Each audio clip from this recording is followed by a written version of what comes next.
Praise the lord. ఈరోజు వాక్యాంశము సామెతల గ్రంథం 14వ అధ్యాయం 5వ వచనం. నమ్మకమైన సాక్షి అబద్ధమాడడు, కూట సాక్షికి అబద్ధములు ప్రియములు. ఈ వాక్య భాగం నుండి ప్రభు ఈరోజు మనతో ఏం మాట్లాడుతున్నారో చూద్దాం. మరి సామెతల గ్రంథకర్త నమ్మకమైన సాక్షి గురించి, కూట సాక్షి గురించి మాట్లాడుతూ ఉన్నాడు. నమ్మకమైన సాక్షి అబద్ధం ఆడని, కూట సాక్షి అయితే అబద్ధం చెప్తాడని, అంతేకాదు అబద్ధం ప్రియమని కూడా మరి సామెతల గ్రంథకర్త మాట్లాడుతూ ఉన్నాడు. నిజమే, దేవుడు చెప్తూ ఉన్నారు ఈ విషయాలు. మరి వింటున్న సహోదరి సహోదరుడా, ఈరోజు నేను నమ్మకమైన వ్యక్తివేనా?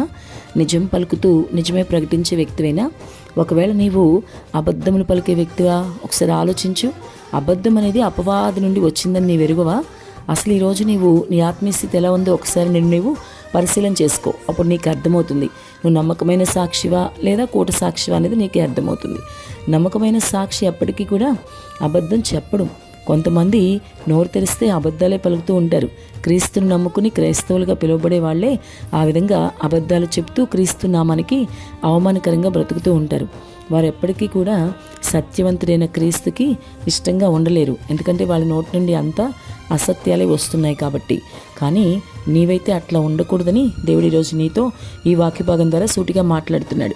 ఇంతవరకు నువ్వు అబద్ధాలు చెప్పే వ్యక్తివి అయితే కూట సాక్షి కిందే వస్తావు. కాబట్టి ఇప్పటికైనా అదంతా విడిచిపెట్టి నిజం పలుకు. సత్యవంతుడైన దేవుడు నువ్వు కలిగి ఉన్నావు కాబట్టి సత్యమే మాట్లాడు. నమ్మకమైన సాక్షిగా నీవు జీవించు. నీవైతే ఎప్పుడు అబద్ధాలు పలకవద్దు. అబద్ధాలు పలుకుతూ నీ ప్రభువుని మోసం చేయవద్దు. అబద్ధాలు పలుకుతూ నీ ప్రభువుకి అవమానం తీసుకురావద్దు. సత్యవంతుడిని అనుసరిస్తున్నావు కనుక నీవు కూడా సత్యముగానే మరి ఉండు, సత్యముగానే నడువు. నమ్మకంగా నీ ప్రభువుకి జీవితకాలం ఉండు. అలా నువ్వు చేసినప్పుడు నీ ప్రభు రాజ్యానికి నీవు వారసులుగా స్థిరపడతావు.